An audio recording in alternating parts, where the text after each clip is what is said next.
कभी ना कभी तो ये होना ही था, तो कल के मैच में हो गया।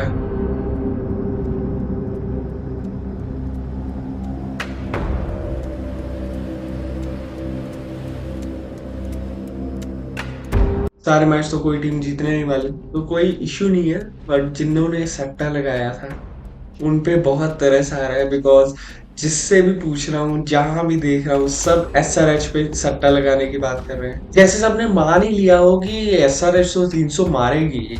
मारना चाहिए था, लेकिन कुछ क्वेश्चन आउट ऑफ बॉक्स भी आ जाते हैं, एंड हमेशा हर प्लेयर चलता भी नहीं है, वो भी है। और दूसरी तरफ लॉर्ड ठाकुर हो तो आपके क्या ही कहने टीम के, एक अनसोल्ड खिलाड़ी, एक 300 चीजें टीम को मैन ऑफ द मैच जीतता है और हम्बल कर देता है। शुरुआत से बात करते हैं। टॉस जीता एलएसजी ने और पंत ने कहा जितना मर्जी बना दो, 300 400 500 मैं कर रखाऊंगा चेज। और लेकिन अगर इतना बंदा तो होने नहीं थे चेज बाकी। लेकिन जो ये टारगेट मिला है काफी सफिशिएंट टारगेट था, इजी चेज हो जानी थी इससे। अगर 50 रन भी और होते ये तो मुश्किल था, और 50 बहुत होते हैं। स्टार्ट होती है, पहले अभिषेक शर्मा जाते हैं। दो मैच हो गए लगातार, तो दो ही हुए हैं मारे मारे का रन। अभिषेक शर्मा पुल करने को जाते हैं और फिर निकोलस पुरन कैच पकड़ लेते हैं। And then Ishan Kishan got a golden duck. फिर एसआरएच का असली टेस्ट शुरू होता है, क्योंकि 15 पे 2 होने के बाद पावर प्ले में क्या आप अटैकिंग क्रिकेट खेलेंगे या फिर आप एक डिफेंसिव मोड में चल जाएंगे। एसआरएच ने फिर भी एक अटैकिंग ब्रांड ऑफ क्रिकेट खेला। ऑब्वियसली जितने वैसे वो खेलते हैं उससे कम था, 6 ओवर में फिर भी 62 रन तक पहुंचे वो। और नीतीश कुमार रेड्डी और ट्रेविस हेड की अच्छी पार्टनरशिप हुई। यही मैं कहता हूँ कि 4 नंबर पे आपको एक बहुत ही तगड़ा मारने वाला प्लेयर नहीं चाहिए, ऐसा प्लेयर चाहिए जो मार भी सके और गेम बना भी सके। फिर आउट होते हैं Travis Head to Prince Yadav, and I really like Prince Yadav's bowling. He will be definitely getting his stocks up now.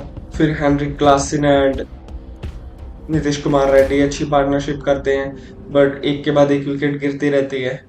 Eight one stage they got 110 for 4, and with some inexperienced batting coming up, so maybe the SRH batters were feeling a bit low, or that they don't have much batting otherwise, but they did not hold anyways, but were unable to score at a fast rate.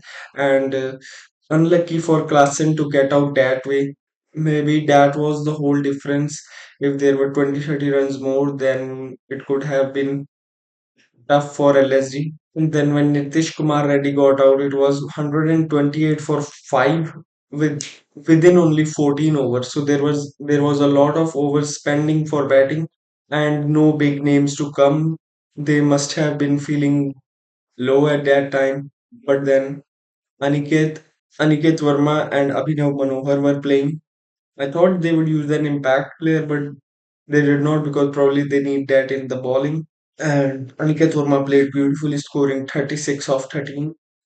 And जब भी लग रहा था कि अभी wicket नहीं गिरनी चाहिए था, जो एक अच्छा टोटल पहुंच सके, तभी विकेट गिर रही थी, और वो विकेट टेकर कौन था?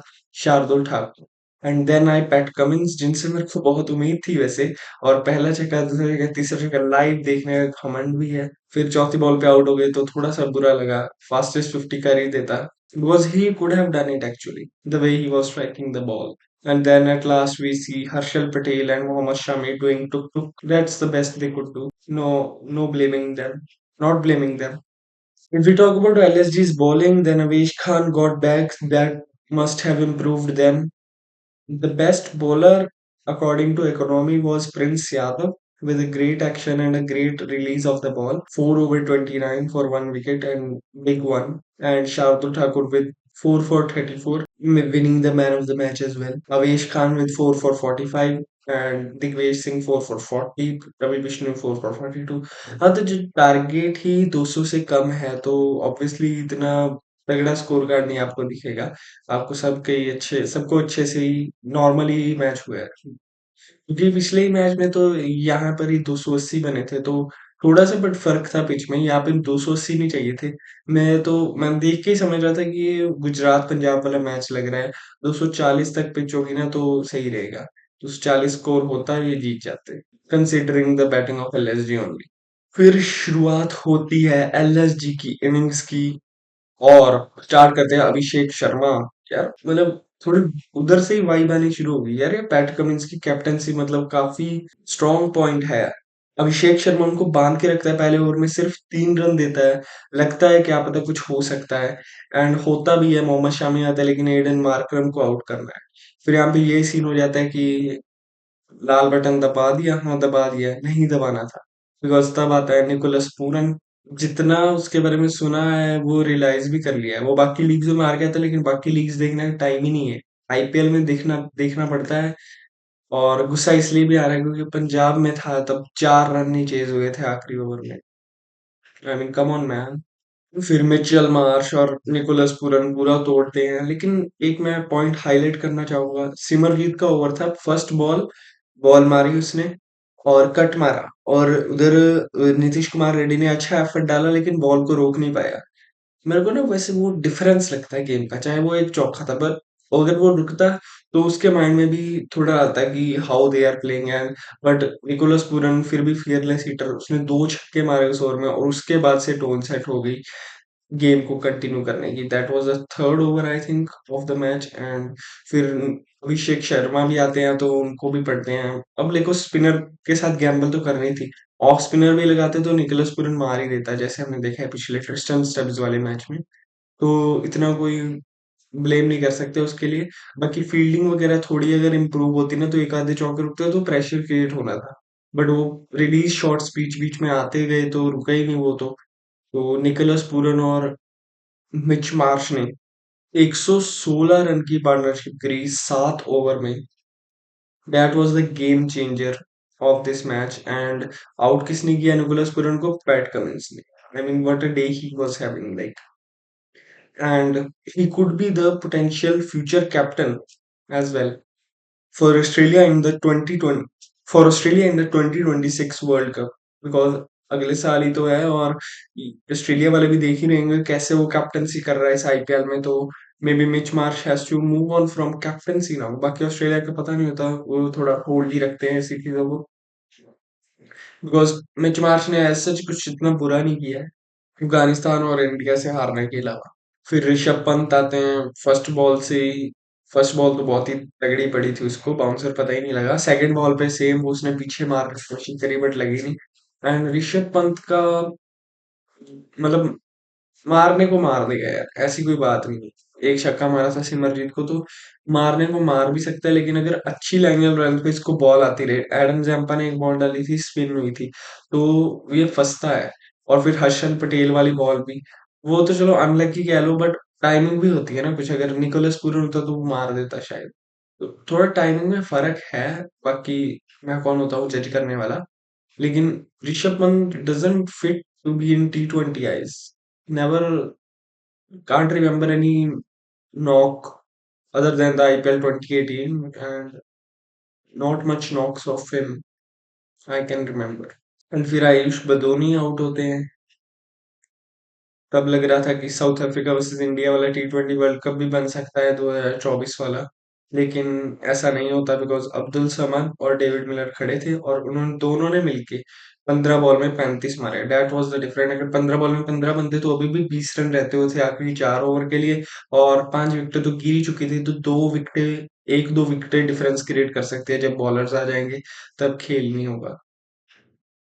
And Pat Cummins was their best bowlers. That's what we can say from this match. But nonetheless ऐसा मैच तो आता ही जाएगा। ये पिच ही बड़ी थी और जब उनकी टीम में निकोलस पूरन जैसा हिटर हो तो ये 20-30 रन एक्स्ट्रा बनाने पड़ते हैं इस पिच में। तो 240 तक का टोटल सेफ रह सकता था। 190 तो चेज करना ही था उन्होंने, जैसे भी करते, चाहे ऋषभ पंत आगे मारता, लेकिन 190 कर सकते थे वो। बट काफी कन्विंसिंगली कर लिया। अब देखना ये है कि ये सेकंड नंबर पे आ गए हैं एलएसजी वाले, लेकिन इनको नीचे लाना है। वो लगेगी पंजाब, नेक्स्ट मैच इनका हमारे साथ ही है। कोई बात नहीं, एसआरएच वालों, हम तुम्हारा बदला जरूर लेंगे। एंड एक और मैच हुआ था आरआर वर्सेस केकेआर, जो कवर करना रह गया। बहुत ही यूनिक मैच हुआ था, मतलब ठीक था मैच। आरआर ने फिर अपना दिखा दिया कि ऑक्शन में क्यों वो हम्बल, ऑक्शन में क्यों उन्होंने गंद किया है। हो ही नहीं रहा कुछ उनके बॉलर से। क्विंटन डिकॉक 97 मार देते हैं। And Good bowling from Varun Chakravarti, and the spinners kept them in the game. KKR, and they won. And looks like a good side. And by the way, I commented on two sloggers video that RR and LSG will be the bottom brothers, and it got 1100 likes. Matlab, never imagined that. But that's the top comment on their video, and hopefully they notice that. But उसके अगले दिन ही LSG जीत गई, लेकिन वो comment मेरा अभी भी साथ ही है। एक यार, कभी आपने देखा है 14 में से पिछले 2-3 साल में तो 10 मैच भी नहीं कोई टीम जीती मेरे ख्याल, 11 तो जीतती है नहीं बहुत दूर तक, 10 भी बहुत मुश्किल से जीतती है, और साथ साथ के साथ तो क्वालिफाई करती है, मतलब 5-7 मैच आपको हारने भी होते हैं। तो एलएसजी का फर्स्ट हो गया, कोई इशू नहीं है अभी। सॉरी सॉरी, आरएच का फर्स्ट हो गया, कोई इशू नहीं है। एसआरएच अभी भी बढ़िया टीम है, एलएसजी अभी भी बॉलिंग वीक है उनकी। बॉलिंग में हर एक बार नहीं इनके चलने वाले प्लेयर्स। तो that's it for the video. Bye bye for now. And एक बंदे ने कहा था एलएसजी प्ले ऑफ में क्वालिफाई करेगी। अगर ऐसा हो गया तो क्या ही कर सकते हैं, as a Punjab fan I will cry obviously, because LSG पे गुस्सा भी आता है, और ऐसा ना हो पंजाब का स्पॉट ले जाए। So bye bye for now, best of luck.